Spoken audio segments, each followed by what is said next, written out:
Hi hello నమస్తే welcome back to our channel. ఈరోజు మనతో ఉన్నారు సర్టిఫైడ్ ఫైనాన్షియల్ ప్లానర్ అయిన మాధురెడ్డి గారు. మ్యామ్తో మాట్లాడదాం market updates pi.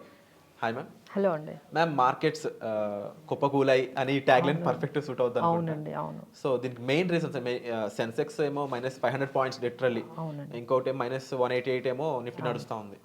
The reasons ఏంటంటారు? సో మార్కెట్ మీద అయితే అంటే కంటిన్యూస్గా అంటే ఏదో ఒక బ్యాడ్ న్యూస్ అనేది మనకి కనిపిస్తూనే ఉందండి. ఫస్ట్ రైట్ ఫ్రమ్ మనకి ఈ యూఎస్ ఎలక్షన్స్ అన్ప్రెడిక్టబిలిటీ, అన్సర్టనిటీ, అక్కడ నుంచి మార్కెట్ కొంచెం తర్వాత ఎఫ్ఐఎస్ సెల్లింగ్, ఆ తర్వాత ఇమీడియట్గా సో అక్కడ నుంచి మళ్ళీ ఓకే నవ్ ఎఫ్ఐఎస్ సెల్లింగ్ కొంచెం ఆగింది, ఇప్పుడు ట్రంప్ అంతా కూడా కొంచెం సెటిల్ అయ్యారు, నవ్ మార్కెట్స్ మైట్ మూవ్ అనుకునేటప్పటికి మళ్ళీ అగైన్ ద అదానీ ఇంపాక్ట్ అయితే ఈరోజు మార్కెట్స్ మీద చాలా ఉందండి. సో మొత్తం మనం సినారియో అంతా చూస్తే this has started from Hindenburg allegations. అక్కడ నుంచి అంటే ఇది ఆల్మోస్ట్ ఒక 1 year నుంచి జరుగుతూ ఉందండి. అంటే ద సాగా బిట్వీన్ సెబీ కానివ్వండి, saga between Adani with US Fed, ఇవన్నీ కూడా ఏంటంటే it is not at start, ఇప్పుడే స్టార్ట్ అయినవి కాదు. సో ఎప్పటి నుంచో ఈ హిండెన్బర్గ్ అలిగేషన్స్ దగ్గర నుంచి ఈ అదానీ మీద వచ్చే ఆ ఇంపాక్ట్ అనేది ఇప్పుడు సెకండ్ టైం జరుగుతుందండి. ఫస్ట్ టైం కూడా ఒకసారి చాలా వరకు మార్కెట్ ఇంపాక్ట్ అయింది. ఆయన స్టాక్స్ అన్నీ కూడా అంటే ఆయన సెకండ్ రిచెస్ట్ దగ్గర నుంచి ఎక్కడో 70th రిచెస్ట్ వరకు వెళ్ళిపోయినంత ఛాన్స్ కూడా ఒకసారి మనము చూసాము.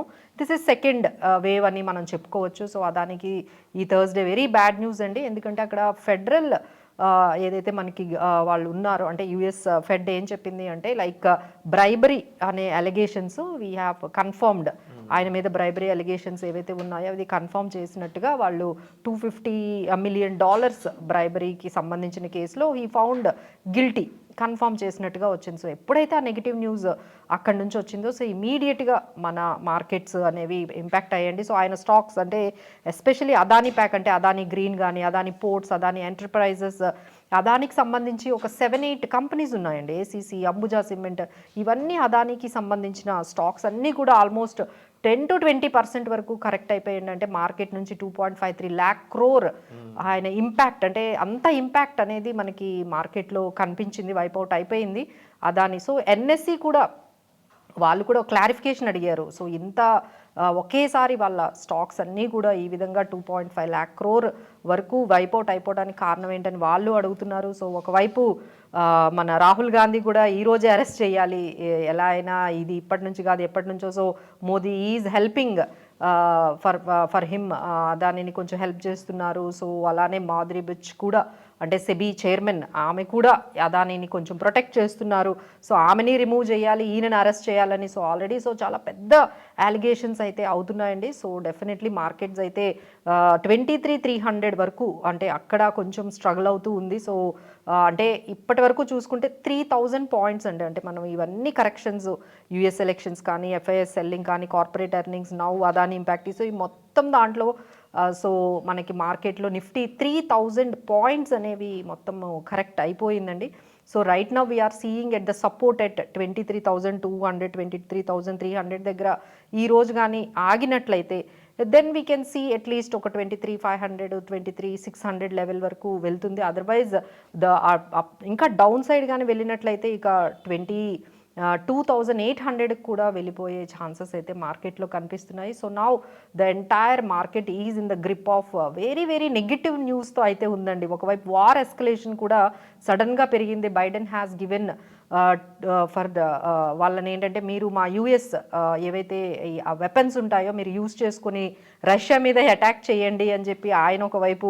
సో ఇలా అన్ని వైపులా వార్ ఎస్కలేషన్స్, ఒకవైపు ఈ అదానీ ఇంపాక్ట్. సో మార్కెట్ మీద అయితే చాలా నెగిటివ్ అయితే ఇప్పుడు ప్రస్తుతానికి అయితే వెళ్తుందండి. బిగ్గెస్ట్ ఫార్చ్యూన్ మేకర్ అంటారు అదానీ జనరల్ గా ఇండియాకి. అవును, అలాంటి పర్సన్ మీద డెఫినెట్లీ పొలిటికల్ గా ఉంటుందండి, ప్రెజర్ అయితే ఉంటుంది. యా సో ఈ has given certain statement and already వాళ్ళు ఏమి ఇచ్చారంటే ఇవన్నీ కూడా బేస్లెస్, మేము ప్రూవ్ చేసుకుంటాము, మా మీద ఏదైతే ఈ బ్రైబరీ లాబింగ్ ఏదైతే వచ్చాయో వీటి మీద మేము కొంచెం ఎక్స్ప్లెనేషన్ ఇస్తాము, మేము కూడా లీగల్గా వెళ్తాము అని చెప్పి వాళ్ళ వైపు నుంచి బేస్లెస్ అని చెప్పి ఒక స్టేట్మెంట్ అయితే అదానీ గ్రూప్ నుంచి ఆల్రెడీ బయటకు వచ్చిందండి. లెట్స్ హోప్ ఇదైతే 2-3 days అయితే ఉండేటట్టుగానే కనిపిస్తుందండి ఈ ఇంపాక్ట్ అయితే. ప్రీవియస్గా కూడా డిఫరెంట్ సిచ్యువేషన్లో డిఫరెంట్ అలీగెడ్ స్టేట్మెంట్స్ వచ్చాయండి. వచ్చాయండి. అండ్ రైట్ నౌ మార్కెట్ ఫాల్లో మరి మహారాష్ట్ర ఎలక్షన్స్ ఇంపాక్ట్ కూడా ఉందనేది విశ్లేషకుల అంచనా. డెఫినెట్లీ అండి. అంటే ఈసారి ఏంటంటే 65% వరకు ఓటర్ టర్న్అవుట్ బాగా జరిగిందండి. లాస్ట్ ఎలక్షన్స్తో కంపేర్ చేసుకుంటే మహారాష్ట్రలో ఈసారి కొంచెం ఓటర్స్ బాగానే ఓటింగ్కి వచ్చి చేశారు. సో ఈసారి కొంచెం అంటే ఇప్పుడు మార్కెట్కు పాజిటివ్ న్యూస్ కావాలి. ఈసారైనా మనకి కొంచెం ఎన్డీఏ గవర్నమెంట్ వాళ్ళు కానీ వచ్చినట్లయితే కొంచెం మార్కెట్కి పాజిటివ్గా ఉంటుంది. So again this will also play A factor for upcoming market మీద అయితే దీని ఇంపాక్ట్ అయితే దీని రిజల్ట్ ఇంపాక్ట్ అంటే సాటర్డే రోజు మనకి దీని నుండి మనకి రిజల్ట్స్ వస్తాయండి. అంటే కౌంటింగ్ అనేది మనకి సాటర్డే ఉంది. So then again market will definitely get impact by the result. So పాజిటివ్గా వెళ్ళాలంటే మళ్ళీ ఎన్డీఏ గవర్నమెంట్ కానీ వచ్చినట్లయితే definitely it will take it some positive. ఎందుకంటే మార్కెట్కి ఎప్పుడు స్ట్రాంగ్ పొలిటికల్ ఎజెండాతో ఉన్న అంటే పొలిటికల్గా స్ట్రాంగ్గా ఉన్న ఎవరైనా వస్తేనే మార్కెట్కి పాజిటివ్గా తీసుకుంటారు. సో ఆ ఇంపాక్ట్ ఎలా ఉంటుందో మరి అది కూడా చూడాలి. సో డెఫినెట్లీ ఏంటంటే 1 by 1 ఈ మార్కెట్ మీద అయితే మాత్రం చాలా నెగిటివ్ ఇంపాక్ట్ అయితే కనిపిస్తుంది. So it might continue this week with this ఈ అదానీ ఇంపాక్ట్ అయితే ఒక 2-3 days ఉంటుంది. అండ్ ఇమీడియట్లీ మళ్ళీ ఎగ్జిట్ పోల్స్ అని వాళ్ళు స్టార్ట్ చేస్తారు. సో ఎగ్జిట్ పోల్ తర్వాత మళ్ళీ దానికి కొంచెం ఇంపాక్ట్ మార్కెట్స్ అవుతూ ఉంటాయి. So this entire week it might be so much volatile అండి. So but anyhow we can see that at least ఇక్కడైనా 23,300 ఈ లెవెల్లో అయినా మార్కెట్ కొంచెం సపోర్ట్ తీసుకొని ఉన్నట్లయితే then it would be better. Wonderful ma'am. అంటే ఓవరాల్గా మార్కెట్స్ సంబంధించి అప్డేట్స్ అన్ని మాకు అందజేసినందుకు thank you so much ma'am. మరిన్ని అప్డేట్స్ కోసం చూస్తూనే ఉండండి ఈ channel. And definitely personal appointments అనేవి కూడా ఆన్లో ఉన్నాయి. వాటికి సంబంధించిన ఇన్ఫర్మేషన్ కోసం మీరు డిస్ప్లే అవుతున్న నెంబర్స్ కాల్ చేసి ఇమీడియట్గా ఇన్ఫర్మేషన్ అనేది తీసుకోవచ్చు. Thank you so much.